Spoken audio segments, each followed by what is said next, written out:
Lucia and Punchinello looked out the window of Eli's workshop. Like other Wemmicks, they were wooden people. But unlike the other Wemmicks, they weren't standing in line in the village below. "Look at them all," Punchinello exclaimed. "I don't understand it," Lucia wondered. "Why would anyone want to paint his nose green?" "Because everyone else is," Eli responded without looking up from his workbench. Punchinello didn't understand. "What do you mean?" "Everyone wants to look like everyone else. Sometimes it's square hats, sometimes it's tall shoes. Why, last year the big thing was yellow ears. Now it's green noses. Everyone wants a green nose." "Does a green nose make them smarter?" Punchinello asked. "No." "Does a green nose make them stronger?" "No." "Does it make them faster?" "No." "Then what does a green nose make them?" Eli looked up and smiled. "Greener." But his smile left as he looked out the window at the long line of Wemmicks. "They think they'll be happier if they look like everyone else. But I made them different on purpose. Freckles, long noses, bright eyes, dark eyes. These were my ideas. Now they all want to look the same." "Not me," said Lucia. "I'm happy just the way you made me." "Me too," agreed Punchinello. "I don't need a green nose to feel special." Then he paused and looked at the village. "But I would like to see how a green nose looks up close. Want to go?" Eli smiled as the two stood to leave. "Just remember, I made you different on purpose," he told them. From street level, the line looked even longer, and the noses even greener. Lucia and Punchinello worked their way to the front of the crowd and watched as one Wemmick after another stepped into the nose coloring store and came out painted.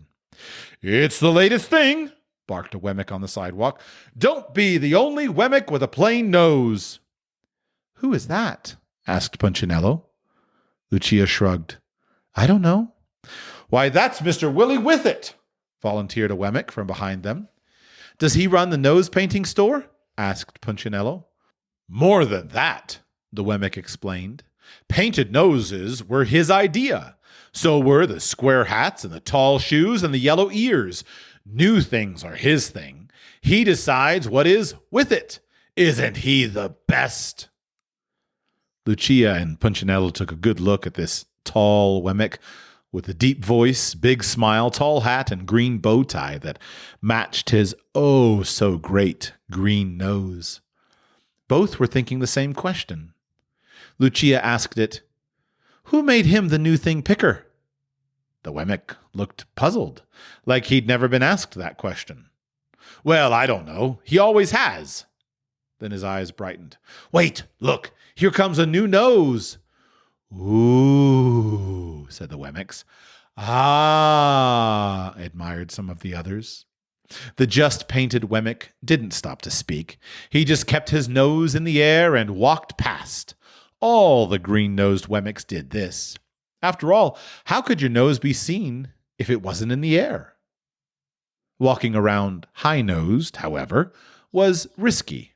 Wemmicks walked into walls, doors, even each other.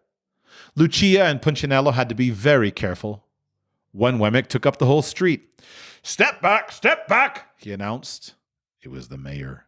"Make way, every Wemmick! My wife is coming in for a touch-up." With one hand, he waved back the citizens. With the other, he guided her through the crowd. "Horrible, just horrible," she cried, covering her nose with both hands. "I chipped some paint when I bumped into a tree. Now the real me is showing. Horrible, just horrible." As the crowd passed, Lucia shook her head. "Such a fuss over a green nose." "Yeah," agreed Punchinello. "You'll never catch me in the nose coloring store."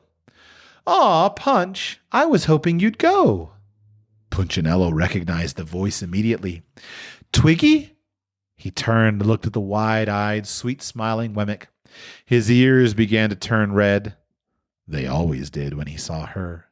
He reached up and covered them. "Why don't you paint your nose, Punch? I painted mine. Everyone else is painting theirs. Besides, you'd look good in green." Twiggy reached up and touched the tip of his nose. Yours is so cute. With that, she turned and walked away. Bye-bye, she waved.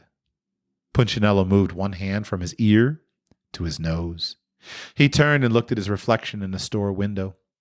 Lucia had to grab his hand to get his attention. Come on, Punchinello, let's go.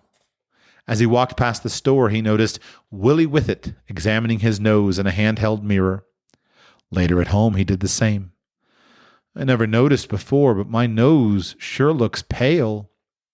The next morning, Punchinello walked down the street with his friends, Splint and Woody. Are you really thinking about it? Woody asked. Sort of, Punchinello answered. They say the paint stings your nose, Woody volunteered. And it stinks, Splint added. The brush could get in your eyes, Woody continued. And it only comes off with sandpaper, Splint nodded. Shh.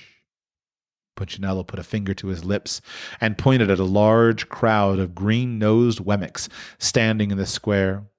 Something's going on. The mayor was standing on a platform. His wife, nose freshly painted, and Willie Whiffet were on either side of him. Welcome, one and all, to the first meeting of the Nosy Wemmicks Club, he announced. Your glistening green sets you apart as a Whiffet Wemmick. As if on cue, Wemmicks began stroking their noses. You are classy. You are keen. You are awesome. You are green. Proud of his poetry, the mayor smiled and the Wemmicks applauded. We owe it all to Willie Whiffet, he shouted over the noise. The pioneer of the painted snout. Everyone applauded even louder. People love me because of you, one shouted. I have more friends, cried another. With a green nose, I am a better Wemmick, exclaimed a third. The mayor hung a medal around the neck of Willie Whiffet.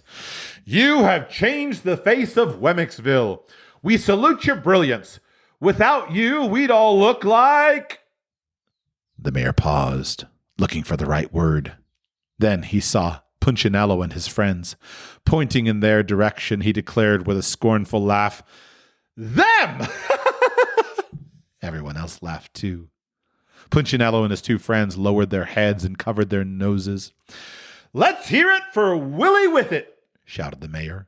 The Wemmick who discovered the cure for the common nose. As the townspeople shouted and applauded, Woody, Splint, and Punchinello quickly turned and walked away. They didn't stop until they stood in front of the nose coloring shop. Within a matter of minutes, all three were painted and walking down Wemmick Lane. Hey, Punchinello, asked Splint, pushing his nose upward. Am I doing it right? Punchinello didn't look. I can't see you, Splint. If I turn, my nose won't be in the air. Whew, this is tough work, Woody added. Not only do you have to get painted, but you have to walk weird. Yeah, but doesn't it feel great to be with it? Punchinello asked. And for a few days, it did.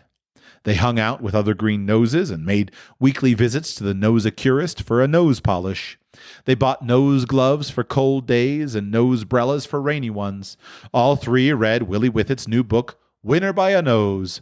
Most of all, they enjoyed looking down their noses at the unpainted Wemmicks. One day, when they were feeling especially smug, Splint said to Punchinello, I just can't imagine who wouldn't have a green nose. Punchinello agreed.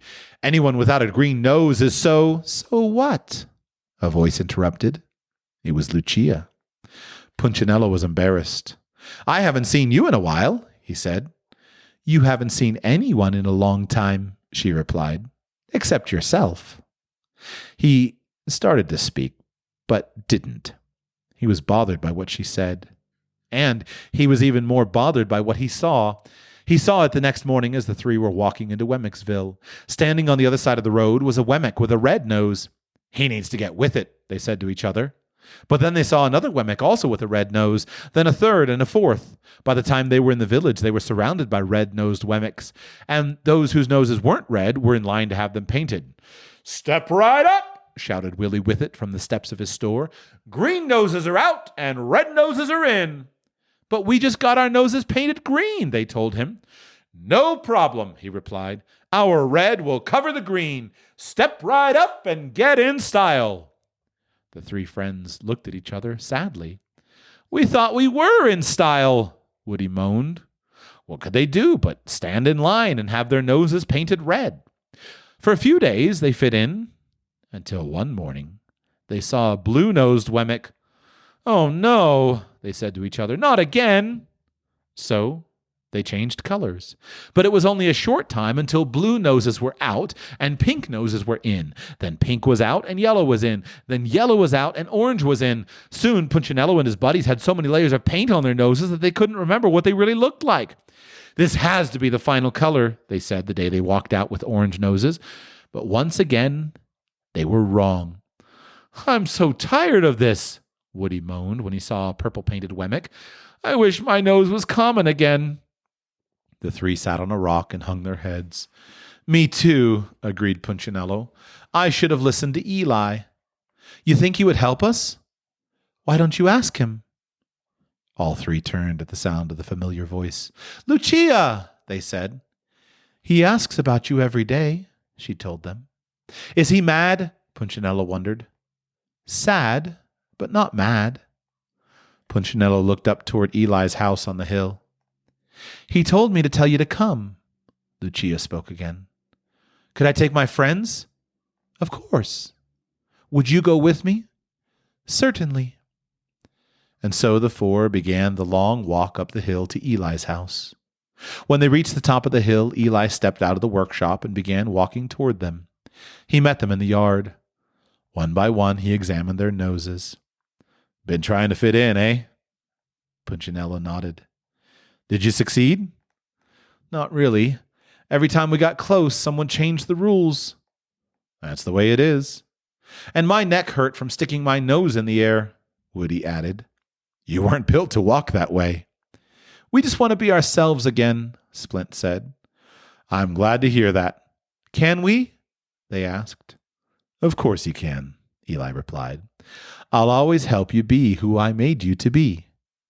Then he reached in his pocket and pulled out a piece of sandpaper. But it's going to take some time.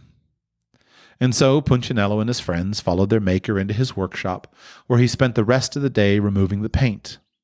It hurt to be sanded, but it was worth it to be normal again.